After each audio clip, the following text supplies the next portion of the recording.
성가대와 오케스트라의 귀한 찬양에 감사합니다. 감사합니다. 우리 모든 인간은 지정이라는 요소로 구성되어 있습니다. 지는 지성을 말하는데 이는 얼마나 아는가 고 지능을 말하기도 합니다. 또한 정은 희로애락에 따르는 감정을 말합니다. 의라고 하는 것은 의지를 말하는데 이는 행동과 결단을 위한 도덕성의 지수라고 말할 수 있을 겁니다. 그러기에 지식은 존경을 받고 감성은 사랑을 받습니다. 의지는 신뢰를 얻습니다. 근데 문제는 지식은 있는데 감성이 없으면 인간미가 사라집니다. 또한 감성이 풍부한데 지식이 없으면 잘못된 열정에 휘말리게 됩니다. 더 나아가 지식은 있는데 의지력이 없으면 나쁜 습관을 버리지 못하고 믿음의 생활을 오래 한다 할지라도 미성숙한 믿음의 사람으로 살아가게 됩니다. 그러기에 우리네 인간은 지식과 감성과 의지가 함께 가야 합니다. 지정의의 균형을 이룰 때에 그 사람의 인격과 더불어 그 인생의 가치가 드러나게 됩니다. 이걸 우리의 믿음으로 연결해 본다면 하나님을 바르게 안다는 것은 즉 인식의 문제입니다. 머리의 문제입니다. 하나님을 사랑한다는 것은 마음의 문제입니다. 머리에서 아는 하나님을 마음으로 사랑할 때에 그 사람이 진정한 사랑인 것을 느끼게 될 때에 그게 삶으로 살아내는 것, 바로 의지와 연결되어 있습니다. 하나님을 바르게 알고 있는 사람의 행동으로 반응하는 것, 하나님을 사랑한다고 찬양하고 고백하는 사람이 행동으로 반응하는 것, 그러기에 신앙생활에는 의지가 함께 있어줘야 합니다. 여러분 기억하세요. 우리 그리스도인의 삶은요 품격 높은 삶입니다. 왜요? 우리에게는 하나님을 아는 지식이 있습니다. 전능하신 하나님, 창조되신 하나님, 그 하나님을 아는 지식이 우리 가운데 있게 될 때에 그 전능하신 하나님이 우리와 함께 하시기에 우리를 깨끗게 하시고 우리의 삶을 정화시킬 뿐만 아니라 사랑으로 우리의 마음속에 채워주십니다. 그 하나님과 함께 동행하며 살 때에 우리의 삶이 순결해지고 깨끗해지고 거룩해집니다. 그리고 내 안에 그 믿음으로 살아가는 삶을 통하여 많은 사람들에게 선한 영향을 미치며 삽니다. 믿으십니까? 이게 우리들이에요. 그러기에 그리스도의 삶은 품격 있는 삶입니다. 천박한 믿음의 삶이 아니라는 건요. 하나님을 압니다. 하나님의 사랑이 내 안에 있습니다. 마음으로 그러기에 전심을 다하여 하나님을 사랑합니다. 그리고 하나님이 주신 은혜를 통하여 내 삶 속에 거룩해집니다. 깨끗해집니다. 순결해집니다. 내 삶이 변화됨을 경험하게 됩니다. 그러기에 그리스도의 삶은 품격 있는 그리스도인이요, 우리가 믿는 기독교는 품격 있는 종교입니다. 그런데 우리의 삶은 정녕 어떠하신가요? 하나님을 향한 우리의 믿음이 우리의 삶에 격조 높은 삶으로 만들어주고 있는 거예요. 아직도 우리는 없는 것에 대하여 더 많은 관심을 가지고 있는 것보다는 없는 것에 대하여 많은 시간과 더 하나님을 향한 간구의 기도가 있는 건 아닌지요. 자족하기보다는 불평과 불만이 우리의 삶 속에 넘쳐나는 건 아닐까요? 때로는 어려움과 역경이 우리의 믿음의 삶에 있는데 그 환난과 시험을 당할 때 하나님을 생각하며 믿음으로 이겨나가는 것이 아니라 하나님을 회피하거나 나의 믿음을 부정하는 삶의 모습은 아닌지요. 오늘 본문의 말씀을 보면, 오늘 본문의 말씀에 나오는 사도들의 모습을 생각해보면 어떻게 이럴 수 있을까 이해할 수 없는 모습들이 나타납니다. 사도행전 5장 41절의 말씀을 보면 사도들이 그 이름을 위하여 능력받는 일에 합당한 자로 여기심을 기뻐하면서 공회 앞을 떠나니라고 말씀합니다. 여러분 생각해 보십시오. 세상에 욕먹는 것을 좋아할 사람이 어디 있을까요? 세상에 어떤 사람이 고난과 더불어 능력과 수치와 모욕당하는 것을 좋아할 사람이 있을까요? 그런데 오늘 본문의 말씀을 보면 초대교회의 성도들, 사도들은 수치와 모욕과 능력을 기뻐했다고 말씀합니다. 견디어내는 것이 아니라 그 자체를 기뻐했다는 겁니다. 여러분, 사도행전에 나오는 사람들의 면면을 살펴보면 이 사람들은 특별한 사람이 아닙니다. 지식이 많은 사람도 아니고 명예가 높은 사람도 아니며 수양이 잘된 사람도 도덕적으로 온전한 사람도 아닙니다. 우리와 성격이 똑같은 사람입니다. 그런데 이 사람이 예수 그리스도를 위하여 고난받는 것을 자초했을 뿐만 아니라 아니 능력과 수치와 모욕도 하는 것을 기뻐했다는 겁니다. 특별히 여러분, 예수님의 제자여 초대교회의 대표적 인물인 베드로와 야고보와 요한의 형제들을 보십시오. 저들은 갈릴리의 저 촌마을의 어부들이었습니다. 성경의 말씀을 보면 성격도 제각기 다릅니다. 인간성도 다릅니다. 예수와 함께 있을 때 예수의 말씀을 제대로 이해한 사람이 아닙니다. 예수님이 십자가를 지시고 저 인류의 구원을 위하여 죽으셨게 한다는 말을 들을 때에 예수의 말씀을 제대로 이해한 사람이 아무도 없습니다. 그러기에 예수님을 배반했습니다. 고난이 다가올 때에 도망가기도 했습니다. 베드로는 예수님을 심지어 모른다고 3번씩이나 부인했습니다. 이랬던 사람이 오늘 본문의 말씀을 보면 그 이름을 위하여, 누구요? 예수의 이름을 위하여 능력받는, 수치와 모욕받는 일에 합당한 자로 여기심을 기뻐하였더라. 여러분, 가만 보십시오. 어떻게 이렇게 달라질 수 있을까요? 뿐만 아닙니다. 저들은 예수님과 함께하면서 갖가지 이적과 표적을 보았습니다. 장님이 눈을 뜨는 것을 보았고 물고기 2마리와 보리떡 5개로 5,000명을 먹이신 기적도 체험했습니다. 바다를 잔잔케 하시는 것을 보았고 죽은 자를 살리시는 놀라운 능력을 보았습니다. 이러한 놀라운 능력과 이적을 보았음에도 저들은 다른 생각을 가지고 있었습니다.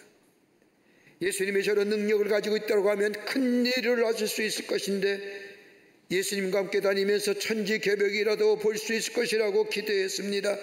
다름 아닌 로마의 세력을 몰아내고 이스라엘을 로마로부터 독립시켜 정치, 경제, 문화, 군사의 모든 면에서 무엇인가 예수님을 통하여 이루어질 것을 기대하며 예수님의 능력이라고 한다면 이 땅의 독립은 가능하다고 생각했습니다. 이런 기대감을 가지고 예수님을 따랐는데 이상하게도 예수님은 자신들의 기대에 충족시켜주지를 못하십니다. 하찮은 사람들이라 만나 저들의 병을 고쳐주시거나 사소한 말 일에만 신경을 쓰십니다. 도무지 자신들의 기대처럼 큰 일을 하실 마음이 없으신 것 같습니다. 더 나아가 이러한 능력을 가지고 계심에도 불구하고 십자가에 말 없이 죽어가십니다. 죽은 자도 살리는 되시던 분이 왜 십자가에서 아무런 말씀도 하지 않으시고 죽어가시는지 도무지 이유를 알 수가 없습니다.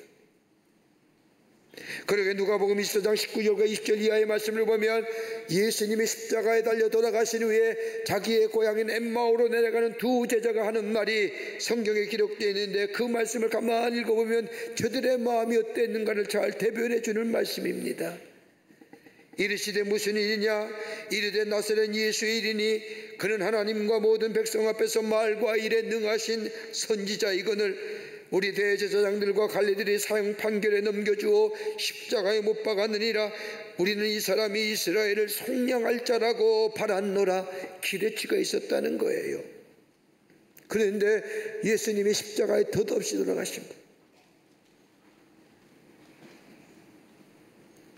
그러기에 예수님께서 십자가에 달려 돌아가신다고 하신 말씀할 때 제자들이 뭐라고 얘기합니까? 예수님, 우리가 다 버리고 3년을 따랐는데 우리가 무엇을 얻을 수 있을까요?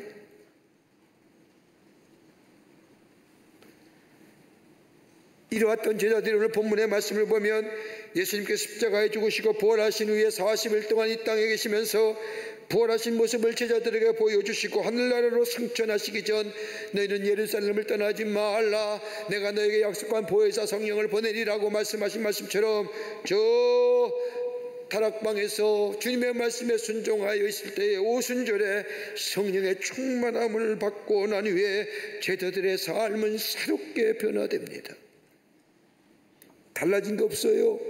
세상도 그대로예요. 정치적인 환경도 달라진 것 아닙니다. 그대로입니다. 문화나 경제나 변한 게 아무것도 없습니다. 개인적으로도 돈이나 지위나 명예가 생긴 것 또한 아닙니다. 여전히 흑암이요 무질서요 죄악 그대로입니다. 그럼에도 불구하고 베드로와 요한은 달라졌습니다. 오늘 이 사도행전에 나타난 말씀을 보면 전혀 사는 사람이 되어 세상을 다른 눈으로 바라보게 되었습니다. 수치와 모욕을 피하려고 예수님을 배반하기도 하고 예수를 모른다고 부인하며 도망했던 그들이 이제는 예수 그의 이름을 위하여 능욕받는 것, 수치와 모욕받는 것을 기쁘게 여겼다고 오늘 말씀은 말합니다. 무엇이 저들로 달라지게 했을까요? 변한 거 아무것도 없는데, 환경이 변하고 여건이 변한 것도 아닌데, 저들이 그렇게 바랬던 기도의 응답이 나타난 것도 아닌데, 저들이 변한 것은 다름이 아니라 성령이 저들이 충만하게 될 때에 저들이 예수 그리스도의 십자가의 신앙과 부활의 신앙으로 새롭게 변화되었다는 겁니다. 달라진 건 아무것도 없습니다. 예수님께서 부활하시어 승천하시어 성령이 강림하셨다는 것 외에는 변한 것이 하나도 없습니다. 예수님이 약속하신 말씀에 순종하여 예루살렘을 떠나지 않고 성령을 기다리게 될 때에 오순절에 성령의 강림의 역사하심을 경험합니다. 여러분 기억하세요. 성령은 믿음이 있는 자에게만 임하는 것이 아닙니다. 믿음이 좋은 사람에게만 임하는 것이 아니라는 겁니다. 말씀에 순종하는 자에게 성령이 임하십니다. 신앙이 깊고 높고 그러한 문제가 아닙니다. 잘 믿어지지 않더라도 말씀에 순종하게 될 때에 성령이 임하게 됩니다. 그리고 예수가 믿어지고 예수가 나의 삶의 주인 되심을 고백하며 주님과 함께 더불어가는 사람의 삶으로 새롭게 변화됩니다. 여러분, 성령이 우리 안에 역사하시면 우리 안에 네 가지의 역사가 일어납니다. 하나는 진리를 깨닫게 해주십니다. 성경의 진리를 깨달을수록 우리의 마음의 빛을 비추어 주십니다. 여러분, 예수를 알지 못하는 자유인은요, 아무리 하나님의 말씀을 이야기해도 알지 못하고 깨닫지도 못하는, 그러나 하나님의 영이 거하시는 하나님의 사람들은 하나님의 말씀이 우리 안에 들려지게 될 때에 그 말씀을 깨닫게 하십니다. 은혜 받게 해주십니다. 감사하게 합니다. 감격하게 하여 주십니다. 그리고 그 말씀 안에서 기쁨이 충만한 은혜를 경험하게 됩니다. 여러분, 진리를 알지니 진리가 너희를 자유케 하리라. 저 자유인에게 아무리 그 얘기해봤자 이해가 되지 않습니다. 그러나 우리가 믿는 그리스도인의 삶 속에 예수님이 하신 말씀, 진리를 알지니 진리가 너희를 자유케 하라고 말씀드릴 게 어떻습니까? 예수님이 나를 자유케 하셨지. 예수가 진리가 되시지. 예수가 나로 하여금 잡혀있고 얽매였던 것으로부터 자유하게 하셨지. 그러게 진리는 예수요, 예수가 우리 안에 계실 때에 우리가 자유케 되는 역사를 경험한다 라고 깨닫고 이해하며 고백합니다. 무슨 역사요? 성령의 역사입니다. 더 나아가 성령은 우리를 새롭게 변화시키는 능력을 가지고 계십니다. 여러분, 사도행전 2장의 말씀을 보면 오순절 다락방에 성령의 충만한 기사가 기록되어져 있습니다. 여러분, 다락방이 어디일까요? 여러분, 흔히들 다락방이면 저 아무도 보이지 않는 곳, 후미진 방, 이런 다락방에 120명의 사람이 모였습니다. 그들은 하나같이 두려움과 불안함과 그리고 예수님이 하늘로 승천하신 후에 지도자가 없어 마치 불투명한 미래의 삶을 예견하면서 두렵고 떨고 있었습니다. 그러나 성령께서 강하게 역사하실 때에 그들은 새롭게 변화하는 삶을 경험하게 됩니다. 새로운 사람으로 변화될 뿐만 아니라 예수 그리스도가 구원의 주임을 온 천하에 다니면서 증거합니다. 그뿐일까요? 담대하게 예수 그리스도가 구원의 주임을 증거하다 옥에 갇히기도 합니다. 그러나 그들은 그 속에 하나님의 말씀을 증거하는 담대한 사람으로 변화되어 있었습니다. 변화된 사람이다. 여러분, 인간의 변화가 쉬운 건가요? 인간의 본래의 성품 속에 원형 방향이 있습니다. 원래의 모습으로 돌아가고자 하는 마음. 우리들 말하지 않습니까? 예수 잘 믿어도 3개월만 교회 안 한다면 본래의 모습으로 돌아가 있습니다. 그런데 성령이 저들에게 임하게 될 때에 저들은 새로운 삶으로 새롭게 변화되었습니다. 또 하나 또 한다면 성령은 우리의 죄를 깨닫게 하십니다. 여러분 자신의 죄를 깨달으며 나는 죄인이여 회개하는 여러분 좀처럼 쉬운 일이 아닙니다. 그러나 하나님의 영이 내 안에 계실 때 내 죄를 깨닫게 하십니다. 내 내면의 모습을 바라보게 하십니다. 내가 얼마나 허물이 많은지, 내가 얼마나 죄인인지. 그래서 돌이킵니다. 예전엔 저 세상을 향하여 달려가는 내 삶들, 이제 나이가 들어서 세상이 점점점 나를 멀리하는 그 삶에 대해서 안타까워하며 애달파하는 것이 아니라 내 마음의 방향이 바뀌어 하나님의 약속하신 저 다가올 하나님의 나라에 대한 소망과 하나님에 대한 나라에 대한 간절한 마음을 가지고 내 삶의 방향이 바뀌어져 가는 것. 마음의 방향이 바뀐다는 게 뭐예요? 메타노이아, 회개인 거예요.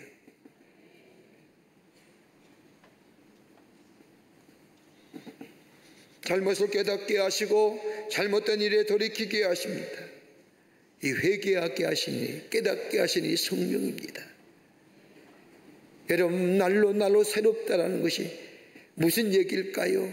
내 내면에 제가 매일매일 회개를 통하여 새로운 심령으로 바뀌어져요. 또 하나 있다고 한다면 하나님께서 우리를 통하여 하시고자 하는 일들을 하게끔 하십니다. 성령은 지식의 영이기에 하나님께서 우리로 하여금 원하신 일들을 알게 하시고 그 일을 이루어가게 하시고 우리가 하게끔 성령께서 우리에게 능력을 허락하여 주십니다라고 합니다. 이 성령의 뜨거운 역사를 경험한 예수님의 제자들, 저들이 예수 그리스도께서 말씀하신 보혜사의 성령이 임하게 될 때에 비로소 깨닫게 됩니다. 예수님의 십자가가 무엇을 말하는지, 예수님의 부활이 무엇을 말하는지 성령께서 저들로 하여금 깨닫게 하시고 알게 하여 주시고 믿게 하여 주실 뿐만 아니라 그로 인하여 저들의 복음을 위하여 고난과 수치와 모약을 피해야 하는 것이 아니라 오히려 그 모욕과 능욕과 수치를 기쁘게 여기게 하셨다는 거예요. 우리의 믿음은 어떠하신지요? 이만큼 믿음의 생활했다면 우리의 믿음의 근력은 있어야 될 거 아닙니까? 우리의 믿음을 지탱하는 믿음의 근력이, 우리의 믿음의 연수가 기뻐지면 기뻐질수록 많아지면 많아질수록 우리의 믿음의 근력이 강하여 이 믿음의 도전들을 이겨 승리하며 내 안에 하나님의 살아계심을 증거하는 우리의 삶이 되어야 할 텐데, 그 하나님의 살아계심을 증거하면서 당하는 수치와 모욕도 넉넉히 믿음의 근력 위에서 참고 견디 오히려 기뻐하는 자 되어야 될 터인데, 여러분 지금 우리가 사는 시대의 기독교의 도전이 얼마나 많습니까? 예수 믿는다는 게 그렇게 쉬울까요? 여러분 밖에 나가면 다 세속화된 사람들입니다. 그 가운데 내가 예수의 사람으로, 예수의 인치심을 받은 사람으로 살아가는 것, 여러분 저 바깥의 세상을 보십시오. 인본주의와 세속주의와 무신론과 불가지론과 저 절대성의 부정과 여러분 얼마나 다 하나같이 기독교의 강력한 도전의 세력입니다. 저 초대교회 성도가 신앙을 지켰듯이 우리의 믿음을 지킬 수 있을까요? 정말로 하나님의 역사하심에 복된 인생으로 살아가는 저들이 어떻게 변해됐기에 그 수치와 모욕당하는 것을 기쁘게 여기는 자로 주의 이름을 위하여 새롭게 변화된 이유가 어디 있을까요? 오늘 본문의 말씀에 몇 가지로 우리에게 귀한 영적인 교훈의 말씀을 해주시고 계십니다. 하나는 뭐냐? 첫째는 하나님의 임재의식을 실제화했다는 거예요. 오늘 본문의 말씀을 보십시오. 오순절에 강력한 성령의 임재하심을 경험하는 후에 있어진 일들, 예전에는 하나님을 생각하면 하나님은 공의의 하나님이요, 정의의 하나님이요, 심판의 하나님이요, 하나님은 의의 하나님이라고 생각했습니다. 여러분 한번 생각해 보십시오. 우리가 인생을 살아면서 우리의 신앙을 생각하면서 우리 하나님을 향하여 공의와 심판과 의와 정의 하나님이 여러분이 정말로 여러분의 삶 가운데 살아 계시냐 말이에요. 좀 압스트라잖아요. 추상적이잖아요. 명제적이에요. 오늘 예수의 제자들이 성령의 충만함을 받기 전만 해도 하나님에 대한 개념이요, 하나님은 공의의 하나님이요, 의로운 하나님이요, 심판의 하나님이요, 정의의 하나님이요, 좀 추상적이고 막연한 명제의 하나님, 그 하나님이 맞긴 했지만 저들의 삶 가운데 역사하신 하나님으로는 믿지 않은 거예요. 그런데 성령의 충만함을 경험하게 될 때에 저들의 신앙의 고백은, 하나님에 대한 믿음의 고백은, 하나님은 살아계신 하나님이요, 하나님은 가까이 계시는 하나님이요, 하나님은 임마누엘의 하나님이요, 저 멀리에 계시는 하나님이 아니라 지금 나와 함께 하시는, 순간순간 나와 동행하시는 하나님이라고 고백되어지는 저 하나님의 임재의식을 실제화했다는 겁니다. 내가 이야기할 때 여기 계시고, 골방에 있을 때도 거기 계시고, 감옥에 있을 때나 고난당할 때나 내가 어떤 형편에 처했을 때나 우리 하나님은 나와 함께 하신다라고 하는 거예요. 여러분, 출애굽기 3장의 말씀을 보세요. 출애굽기 3장의 말씀을 보면 모세가 하나님을 만나는 장면이 나옵니다. 사막 한가운데 떨기 나무에 불이 붙었는데 타지 않고 있음을 본 모세가 가까이 가게 될 때에 모세의 부르시는 하나님의 음성을 듣습니다. 그리고는 애굽에서 이스라엘 백성을 구원해내라고 사명을 주시지요. 이러한 부르심을 받은 모세가 내가 이스라엘 백성에게 가서 주의 말씀을 전할 때에 그들이 묻기를 너를 보내신 이가 누구냐라고 묻거든 내가 무엇이라 말해야 합니까? 라고 하는 말에 하나님은 처음으로 당신의 이름을 이야기하십니다. 뭐요? 나는 스스로 있는 자, I am who I am. 당신의 이름을 처음으로 모세에게 얘기합니다. 여러분, 이름이라는 게 뭘까요? 성경의 말씀을 보면 이름은 당사자의 본성과 기질을 나타납니다. 하나님이 나는 스스로 있는 자라고 하는 이 자신의 표현은 뭘 얘기할까요? 하나님은 스스로 있는 자, 자존하시는 분이에요. 시작도 출생도 없는 영원부터 영원까지 계시는, 스스로 계시는 하나님, 자존하시는 하나님, 영원하신 하나님, 그러기에 하나님만이 하나님이 되신다는 겁니다. 더 나아가 하나님의 이름을 나는 스스로 있는 자라고 하는 것은 불변하시는 하나님이시라는 겁니다.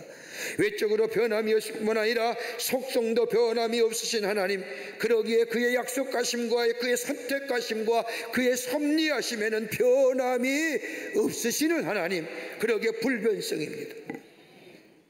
더 나아가 나는 스스로 하나님이라고 하는 이 고백, 말씀은 나는 어느 곳에나 있는 자, 무소부재하시는 하나님.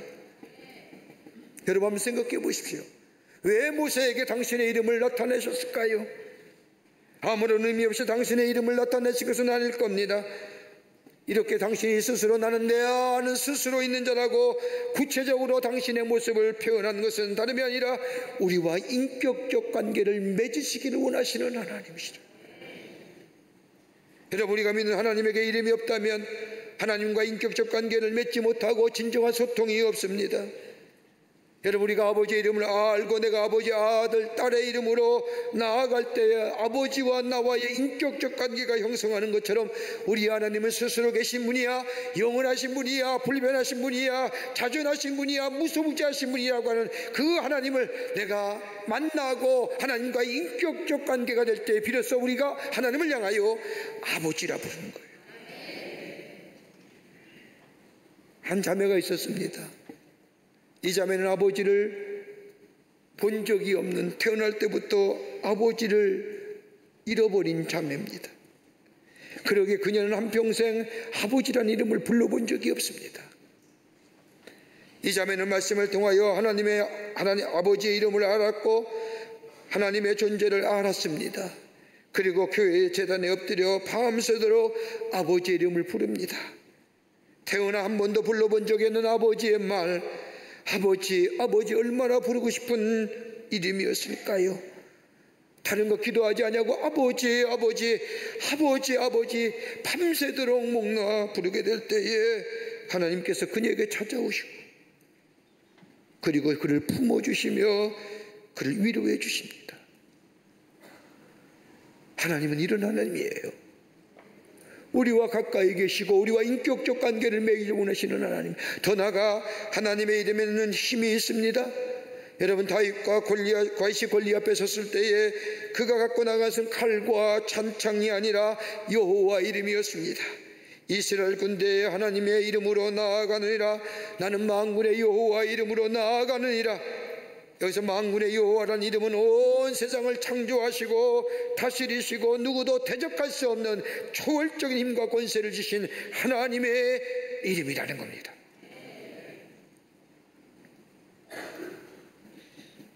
그 힘과 능력이 우리 가운데 있는 겁니다. 그리고 우리가 잘 아는 말씀처럼 내게 능력 주시는 자 안에서 내가 모든 걸 살 수 있다는 것은 여러분 내가 파워맨이 되고 슈퍼맨이 되는 것이 아니라 하나님의 능력이 내 안에 있을 때에 나를 사용하셔서 하나님의 살아계심을 통하여 그 살아계심을 불가능이 없게 하시는 역사가 우리 가운데 일어난다는 겁니다.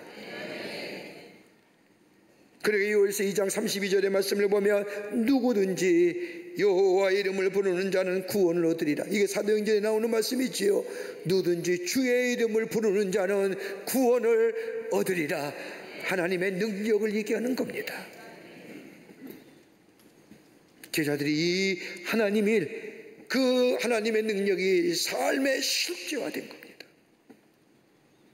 정의와 의와 공의와 심판의 하나님이야. 나와 함께 하시는 하나님, 내게 힘주시는 하나님, 나와 동행하시는 하나님, 나를 위로해 주시는 하나님, 그 하나님이 실제가 저들의 삶 속에 실체화되게 될 때에 그 어떤 어려움도, 그 어떤 예수를 위한 수치와 모욕도, 복음 전하다가 당하는 그 모멸감도 오늘 우리 주님이 나와 함께 하시니, 나를 위로하시는 아버지가 계시니, 나와 함께 하시는 능력의 하나님이 계시니, 그 하나님이 계심의 실체화가 저들의 삶 가운데 있을 때에 저들은 예수를 위하여 수치와 모욕당하는 것을 뭐 했다고요? 기뻐하는 자 됐다는 것. 둘째는 하나님의 신비적인 초월성과 능력을 깨닫게 되었다는 겁니다. 예수님이 하신 일에 대한 신비적인 초월과 능력을 이제는 의심했습니다. 그러나 성령의 임재하심을 통하여 성령을 받고 보니 깨닫게 되었고 받아들이게 되었다는 겁니다. 새로운 신앙의 사람이 되었습니다. 새로운 믿음이 저들에게 있어지니 자신의 정욕과 고집과 자기 중심적인 욕망들, 세속적인 욕심들을 다 버렸습니다. 예수님, 여러분, 예수님의 정이 신비로운 거예요. 예수님과 함께 계실 때에 예수님이 행하신 그 이적을 볼 때마다 제자들이 뭐예요? 신비롭게 여겼어요. 그 신비로움에 기대를 걸었단 말입니다. 그런데 성령에 임하고 나니 그 이적이 뭔가 하는 겁니다. 아, 주님이 그때 그 일을 행하셨지? 아, 그 이적이야말로 내게 말씀하시는 거지? 왜 믿음이 적은 자라고 책망하는 제자들, 그건 자기들의 저 제자들에게 아니라 오늘 내게 하신 말씀이지. 나의 삶 속에 그 신비적인 초월성과 능력을 나의 삶 속에 적용하니 나의 복음이, 나의 말씀이 돼. 전에는 십자가 안 지는 능력만 생각했습니다. 이제는 수치와 모욕을 당해도 예수 그리스도의 부활하신 부활의 능력이 내게 있기에, 그 부활이 나를 위한 부활이요 또 내 부활이기에 그 믿음이 수치와 모욕을 당하는. 여러분, 사도행전 5장 12절의 말씀을 보면 바울과 베드로와 요한이 옥에 갇히겠지요. 천사의 밤중에 나타나 천사가 일어나라고 말씀하십니다. 천사를 따라 나오는데 옥문 닫힌 채로 그대로예요. 옥문이 열리는 것도 신기한데 옥문 닫힌 채로 옥문 밖으로 나온 겁니다. 문이 열려진 것도 아닌데 어떻게 이런 희한한 일이 있을까? 그들이 어안이 봉봉했습니다. 분명한 꿈이 아닌 현실입니다. 2번이나 이런 사건을 겪었습니다.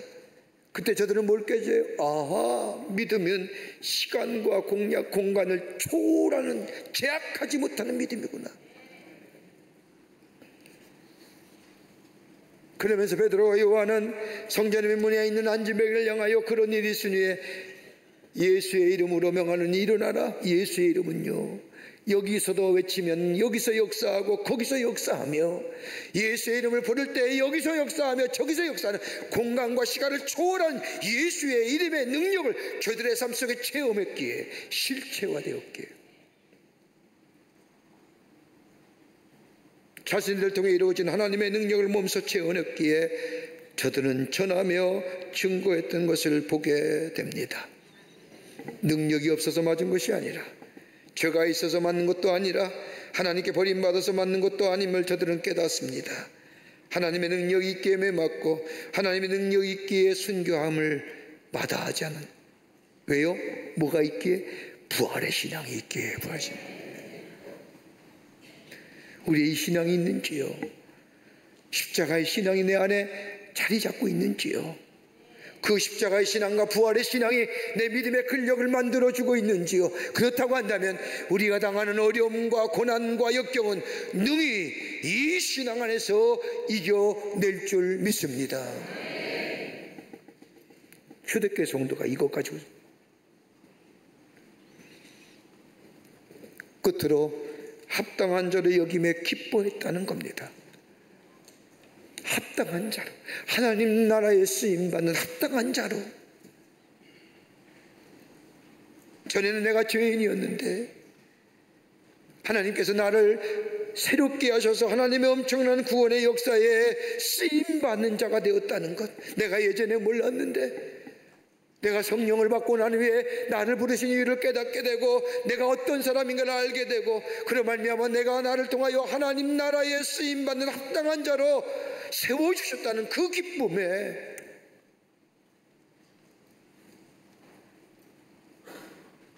지난날에 예수를 모른다고 부인까지 했던 허물이 있었습니다만 이제 알 바가 아닙니다. 이제 지나갔습니다. 다만 주님의 영광을 위해 주님의 손에 들려 소중하게 쓰임받는 것, 그러게 나의 고난이, 나의 현실이, 심지어 나의 모순된 이 현실 그대로가 하나님의 영광을 위해 쓰임받는다고 하니, 여러분 그런 거 아닐까요? 내가 예수 믿는데 왜 고난받아야 돼? 내가 예수님 증거하는데 왜 핍박받아야 돼? 이 좋은 얘기 듣는 게 뭐가 잘못된 거야?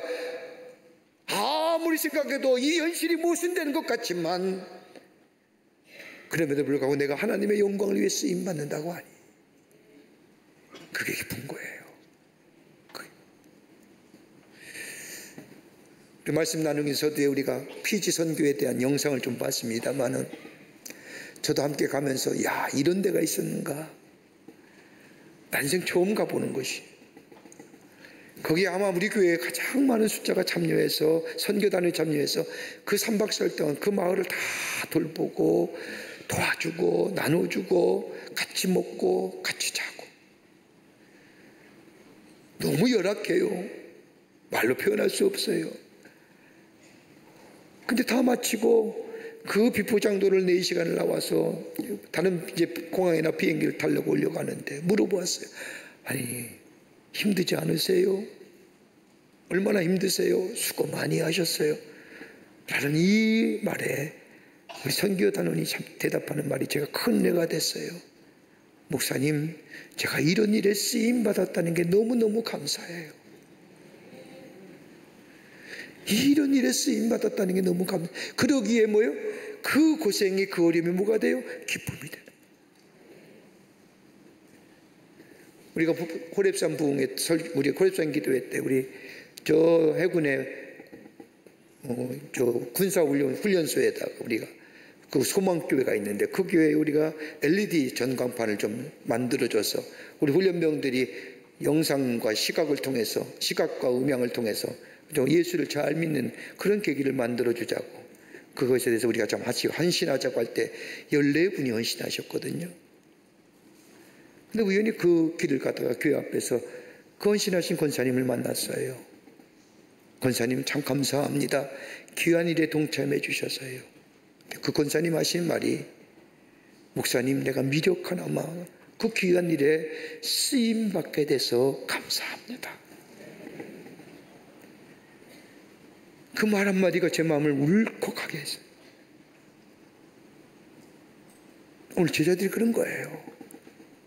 하나님의 거룩한 역사에 내가 옛날엔 죄인이지만, 비록 지금 내가 죄인의 모습으로 살고 있지만,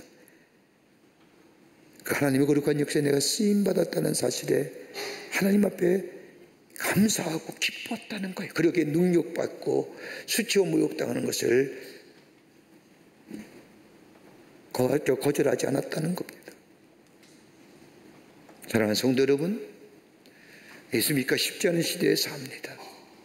그러나 우리 안에 부활의 신앙과 십자가의 신앙이 내 안에 있다고 한다면 이 믿음이 내 안에 점점점 굳세게 믿음으로 다져 우리의 믿음의 근력이 될 수 있다고 한다면 여러분, 그 어떤 일들 능히 못 감당할 일이 어디 있을까요?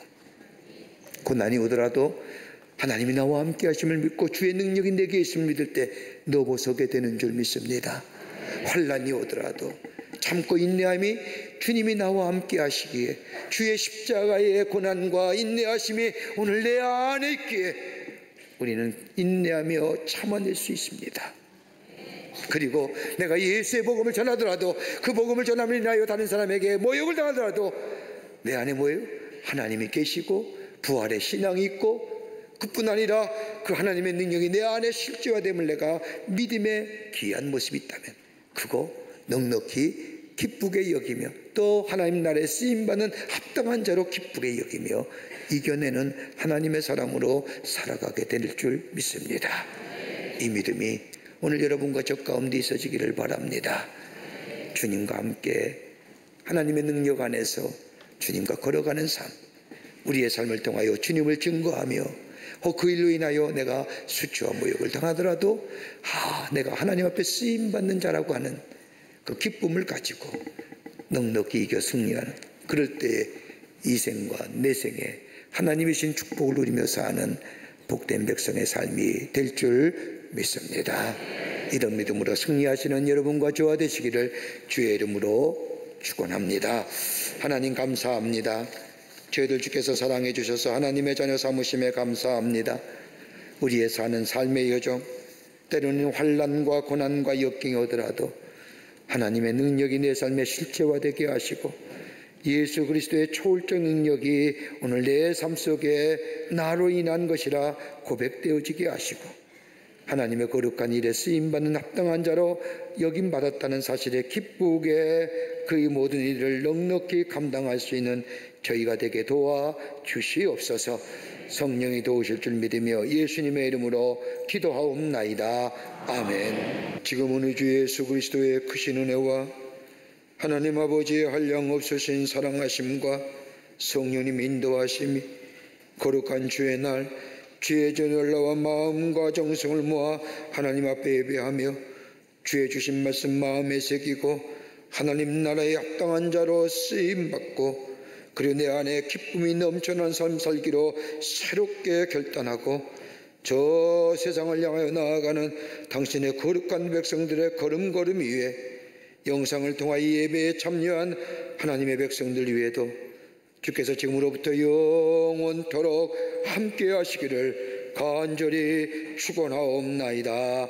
아멘.